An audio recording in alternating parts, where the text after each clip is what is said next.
That's right, that's mulch in the back of that pickup truck. And now I've got it with the tractor. I guess the next question is, where am I going with all that mulch?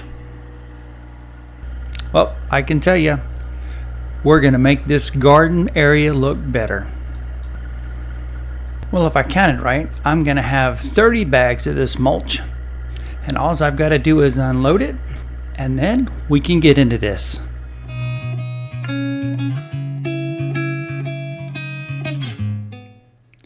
Well, here you have a picture of our fenced-in garden. Nothing extravagant, nothing really pops or looks that great, but putting this mulch down will help with the grass, the weeds, and make it look better. We're going to start off with day 2 since the YouTube God of Chaos ate my first day's video. The only thing I had managed to get done on day 1 was get down one length of landscaping fabric. We had dug through everything we had to see if we had something to hold the landscaping fabric down to the ground, and we didn't. All we did find was a bunch of big nails, and they wouldn't have been right for this job, so I made my own landscaping fabric staples out of some copper wire, but I'll show that later on in this video. I put these copper staples in probably about every 3 to 4 feet, because once the mulch is on the landscaping fabric, it will hold it down.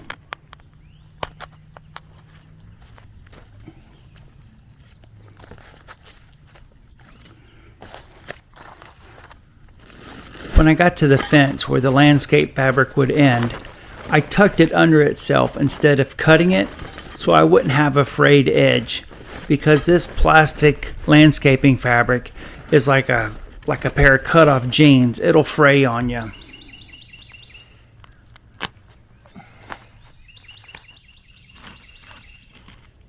Once the landscaping fabric was held down, it was time to open up some of those bags of mulch and get it spread out.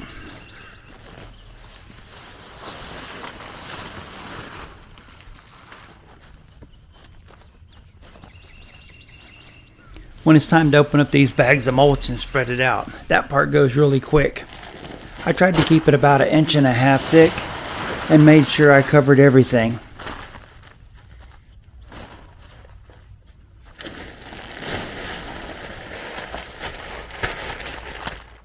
Now that I've got that run pretty much covered with mulch, let's start on the next run. I'm going to roll out some extra fabric. And I'm going to do that because I'm going to take this landscaping fabric all the way to the fence. We have some corn planted in this fenced-in area, but we're not going to do that in the future. So once we harvest this corn, I want to make sure I've got enough of that landscaping fabric I can cover up the area where the corn was. So what I did is I used my weed eater and I just cut everything down as low as I could to try to make it as close to bare dirt as possible. And we did it in sections. I weed eated about a 6-foot wide path because that's the same width as the landscaping fabric. And we had to move plants and other things around in the garden, so we just couldn't weed eat the whole thing and do it in one shot. If you have an open area, you're lucky and you can roll it out. But most of the time you're going to be cutting it around whatever you have inside of your garden area. I chose to overlap the landscaping fabric by about 6 inches. And I held it in place with some of my homemade landscaping fabric staples.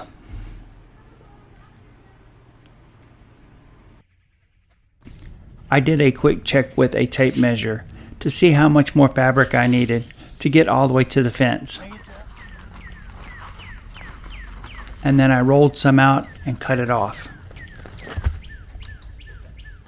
This landscaping fabric is a woven plastic, and it's easy to cut with just a regular pair of household scissors. Now I can take this excess landscaping fabric and take it towards the fence and start working on cutting it around these raised beds. There's nothing fancy to what I'm doing. I'm just pushing the fabric up to the raised bed and cutting it, sometimes very neatly, other times a little bit sloppy.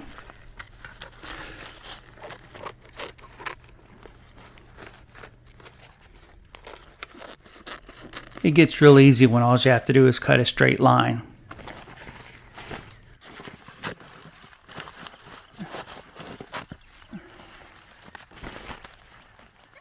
So once you have it cut and you've got your landscaping staples in to hold the landscaping fabric down, you just dump on a bunch of mulch. Bag after bag after bag, it seems like. And in between dumping all these bags out, I'm taking the time to spread it out. And I'm trying to keep it, like I said, about 1.5 inches thick. This fenced-in garden area gets the most direct sunlight during the day, so it's already gotten awful hot. So we're going to be at a stopping point for today, but what we've got done sure does look nice. Well, it's been a couple days and we had some good rains and none of the mulch washed away, so I was very pleased with that. But we'll start today by moving all these plants and everything out of the way, and we'll get that weed eater out and we'll knock all this grass down again. If this were the driveway, I would have probably put some kind of grass killer down, but since we're using this area as a garden, I didn't want to use any kind of chemicals, so I tried to do the best job I could with the weed eater. I used a rake and raked up all the grass clippings really well and put them in the compost bin. I got the landscaping fabric out and I unrolled a bunch in the grass next to the fenced-in garden.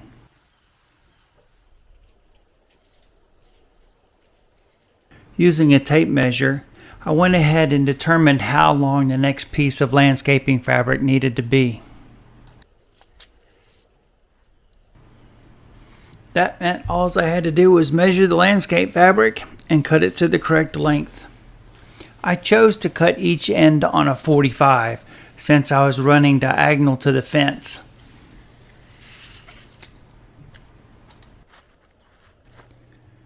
Once I had the first end cut, I moved to the other end and cut it at a 45. But I had a really sharp pair of scissors and it just sliced right through it.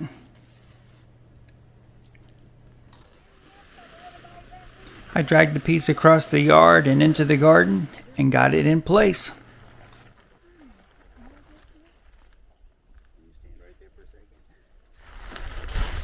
A little help from my lovely wife and I was ready to put the landscaping staples in. So I don't know if there's any true skill to this or not. You just pull the fabric tight and then put the staple in it. I'm sure if we weren't going over the top of it with mulch, we'd have to use a lot more of these staples than I'm using right now. Here I've got a small apple tree I need to go around, and if you're wondering what the white pipe is, when we planted the apple tree, we put the white pipe in the ground so we could just put water straight into the pipe, and I knew it would go right to the roots instead of running off or running someplace else. I thought it would be easier to be on the other side of the fence and pull the landscaping fabric underneath it, and then cut all the excess off before I folded it back under itself.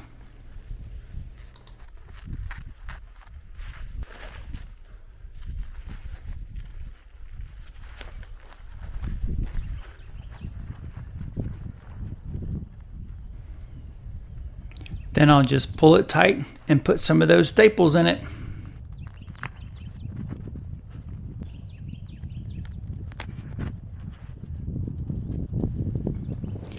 I don't think anybody would find any of this too difficult to do. If anything, it's just time consuming. This probably took us about 4 days to do, doing about 3 hours each day.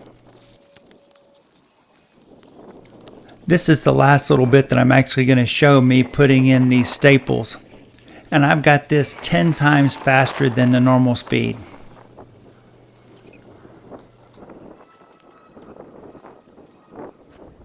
I opened up and then spread out a few more of the bags of mulch.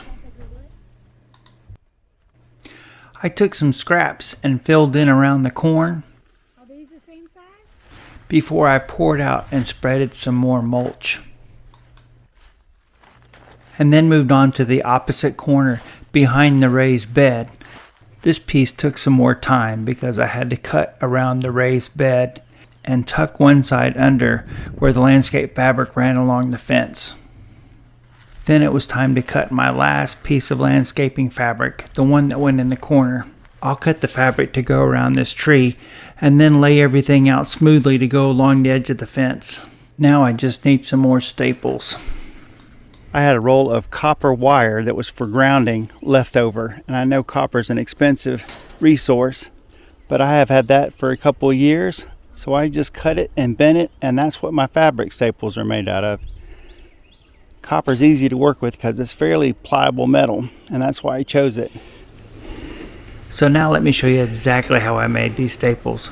I took that copper wire and cut it into about 1 foot lengths. I cut the ends at a 45-degree angle. That way they would be sharp and be able to penetrate the landscaping fabric. Then I used my pliers to straighten out any unwanted bends that was in the copper wire. I got pretty lucky because there's not too many trees that are close to that fenced-in garden area, so I didn't have to worry about trying to be able to push through any tree roots. I didn't measure anything out before I made the bends in this wire, but they should penetrate the soil about 5 inches deep and be between 1 to 2 inches across.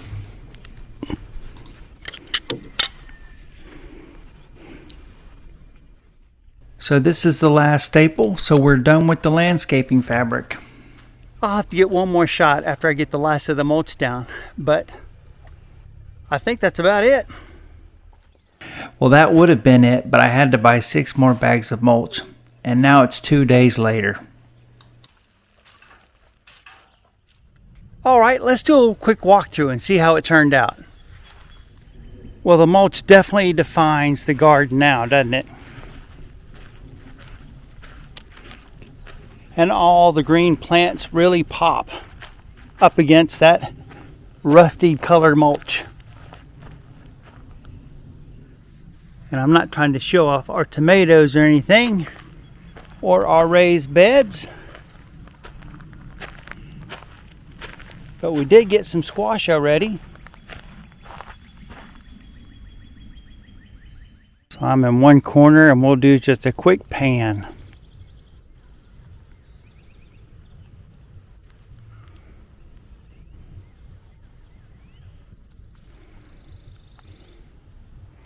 I'll make sure I keep you guys informed how this mulching project works out over time.